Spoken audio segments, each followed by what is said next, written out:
할렐루야, 만나서 반갑습니다. 오늘은 7월 1일입니다. 우리 한 달을 시작하는 이 1일에 함께 말씀으로 우리가 이번 한 달을 또 시작하길 원하는데요. 우리 오늘 함께 잠언 16장 9절 말씀을 가지고 우리가 함께 말씀을 나누고자 합니다. 사람이 마음으로 자기의 길을 계획할지라도 그의 걸음을 인도하시는 이는 여호와시니라. 두 달에 걸쳐서 우리가 잠언을 깊게 또 큐티를 나누고 묵상하는 시간들이 우리 교회 가운데 있었습니다. 그리고 이제 야고보서를 시작하게 되는데요. 혹시 이 영상을 보고 계신 분들 중에 큐티 나눔이나 이런 걸 하고 계시지 않으신 분들이 있다면 저희 교회에 우리 줌으로 함께 매주 목요일 밤 9시 반에 함께 나눔을 하고 있습니다. 여러분들 그 자리에 오셔서 함께 은혜 시간 가운데 동참하는 그러한 모습이 있었으면 하고요. 우리가 함께 오늘 말씀을 나누고자 합니다. 인간은 누구나 자기가 생각하는 목표를 이루기 위해서 계획이라는 것을 세웁니다. 그리고 그것을 지키기 위해서 노력하고 또 노력하고 애쓰고 또 노력합니다. 그런 후에 보면은 많은 사람들이 다 그것을 이루는 것이 아니라 많은 사람들이 중도에 포기를 하지만 끝까지 버티는 사람들이 종종 있잖아요. 그렇게 평생을 산 사람들을 우리는 달인이라 이렇게 말을 합니다. 요즘에는 달인이라는 것을 어떤 극도로 견뎌내고 이런 것을 달인이라고 표현하는 것이 아니라 우리의 일상 가운데 그렇게 버티면서 자신의 삶의 업적을 이루어 가신 분들에게도 달인이라 이렇게 이야기하죠. 그래서 저와 아내가 많이 보는 프로 중에 하나가 생활의 달인을 많이 보는데요. 보면 진짜 유별난 레시피들이 많이 나옵니다. 요식업에 보면은. 그런데 보통은 그것들을 많이 숨기게 되는데 오히려 요즘은 보여줍니다. 근데 보여주는 이유가 무엇일까요? 그들은 보여줘도 할 수가 없다라는 것을 이해하는 거죠. 인식하고 있는 거죠. 이미 알고 있는 겁니다. 그래서 무슨 떡볶이 하나를 만드는데 며칠 밤을 들어가면서 그 재료를 준비하고 또 준비합니다. 여러분들이라면 따라할 수 있겠습니까? 아무나 따라할 수 없다라는 것이죠. 그런 사람들, 아무나 따라할 수 없는 사람들을 우리는 달인이라 이렇게 이야기하는 겁니다. 그런데 그 달인들도 스스로 혼자서 할 수 없는 것들이 있습니다. 그것이 무엇이냐? 바로 오늘 본문의 말씀과 같이 지혜로운 자의 삶을 사는 방법인 것입니다. 지혜로운 삶을 사는 것은 혼자만 할 수는 없는 것입니다. 오늘 몇 가지로 한번 요약을 해보려고 하는데요. 그 첫 번째로 지혜로운 자의 삶을 사는 방법, 첫 번째는 바로 악에서 떠나는 것입니다.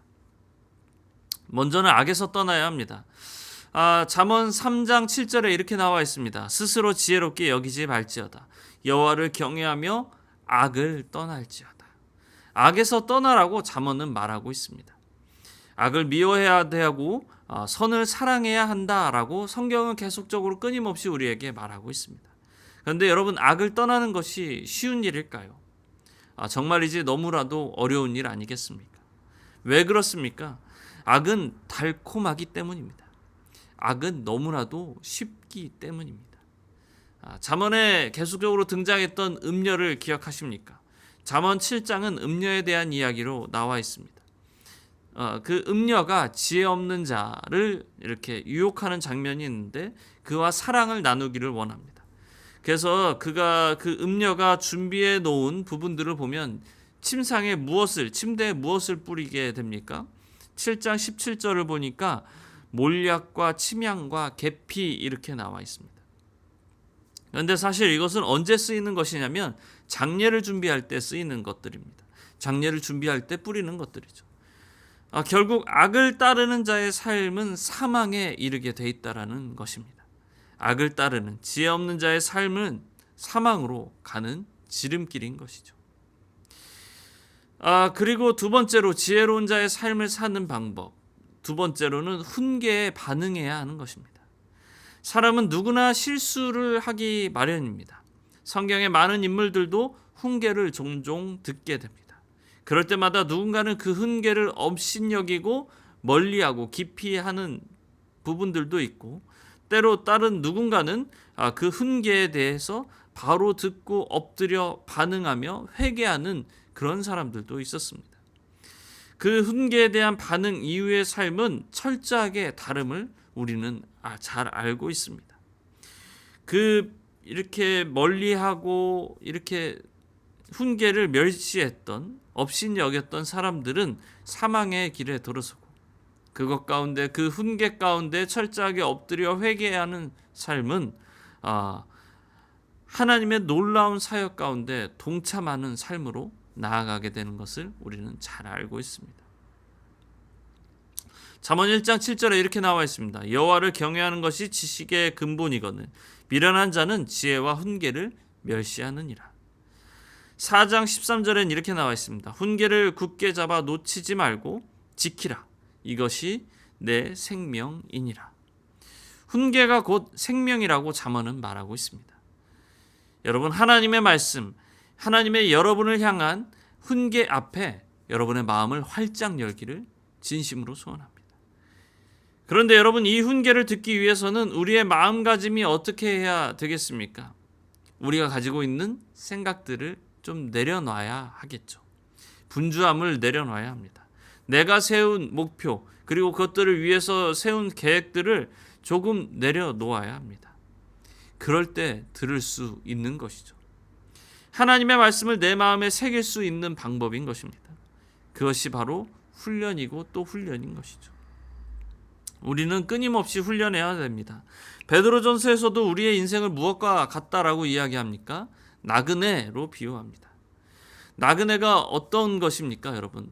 이 땅 가운데 정착하면서 그것들을 완벽하게 내 것으로 소화하고 살아가는 것이 아니라 이것과 나와는 상관없는 삶이다. 이 세상의 것이 내 것이 아님을 인정하면서 이 땅 가운데 살아가며 하나님의 그 크신 은혜와 사랑, 하나님의 인도하심을 경험하면서 살아가는 것, 그 나그네의 삶을 베드로전서에서는 말하고 있는 것이죠.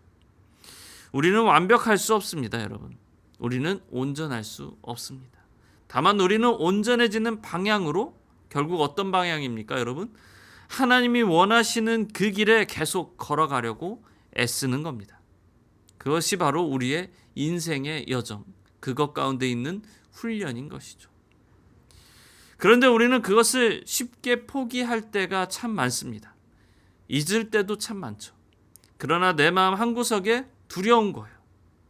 그래서 우리는 그것을 다른 쉬운 방법으로 채우려고 합니다. 그것이 바로 중독인 것이죠. 그래서 세 번째는 지혜로운 자의 삶을 사는 방법, 세 번째는 바로 중독에 빠지지 말라라는 것입니다. 잠언은 그 쉬운 예로 술을 예로 듭니다. 23장 29절부터 35절을 보시면 제가 한번 읽어보겠습니다. 재앙이 네게 있느뇨? 근심이 네게 있느뇨? 분쟁이 네게 있느뇨? 원망이 네게 있느뇨? 까닭 없는 상처가 네게 있느뇨? 붉은 눈이 네게 있느뇨? 술에 잠긴 자에게 있고 혼합한 술을 구하러 다니는 자에게 있느니라. 포도주는 붉고 잔에서 번쩍이며 순하게 내려가나니 너는 그것을 보지도 말지어다. 그것이 마침내 뱀같이 물 것이요 독사같이 쏠 것이며 또 내 눈에는 괴이한 것이 보일 것이요 내 마음은 구부러진 말을 할 것이며 너는 바다 가운데에 누운 자 같은 것이요 돛대 위에 누운 자 같을 것이며 내가 스스로 말하기를 사람이 나를 때려도 나는 아프지 아니하고 나를 상하게 하여도 내게 감각이 없도다. 내가 언제나 깰까 다시를 술을 찾겠다 하리라. 사실 잠언에서 술을 이야기하지만 얼마나 우리에게 중독이 되어 있는 것들이 참 많습니까? 나를 살게 하는 것이 말씀이 아닌 우리의 스마트폰일 때가 많지 않습니까? 재미있고 지식도 있고 많은 시간을 쉽게 보낼 수 있도록 하지 않습니까? 그리고 때로는 내가 무엇인가 더 좋은 내 삶에 더 좋은 삶을 살기 위한 하나의 방편으로 생각하면서 준비하는 것들, 때로는 그것들 안에 우리가 빠져버릴 때도 참 많지 않습니까? 하나님을 위해, 하나님의 영광을 위해서 살아가겠다고 고백하지만 그 영광을 위해서 살아가겠다고 고백하며 준비하면서 했던 그 일 가운데 우리가 부담감에 또 빠질 때도 많지 않습니까? 결국 아무리 우리의 좋은 계획이 있다 할지라도 그 계획을 인도하시는, 그 삶을 인도해 주시는 분이 누가 되어야 하겠습니까? 바로 우리 여호와 하나님이어야 된다는 것입니다. 우리 주님께서 내 삶을 주장해 주셔야, 인도해 주셔야 내가 살 수 있는 것입니다. 사랑하는 성도 여러분, 여러분의 삶을 온전히 주께 맡기시길 진심으로 소원합니다. 그리고 오늘 말씀과 같이 사람이 마음으로 자기의 길을 계획할지라도 그 길을 인도하시는, 그 걸음을 인도하시는 이는 여호와 하나님이시라는 사실을, 우리의 삶을 걸음을 인도하시는 그 주님 앞에 우리의 삶을 온전히 맡기며 나아가는 우리 사랑하는 모든 성도님들이 되시기를 예수님의 이름으로 축원합니다.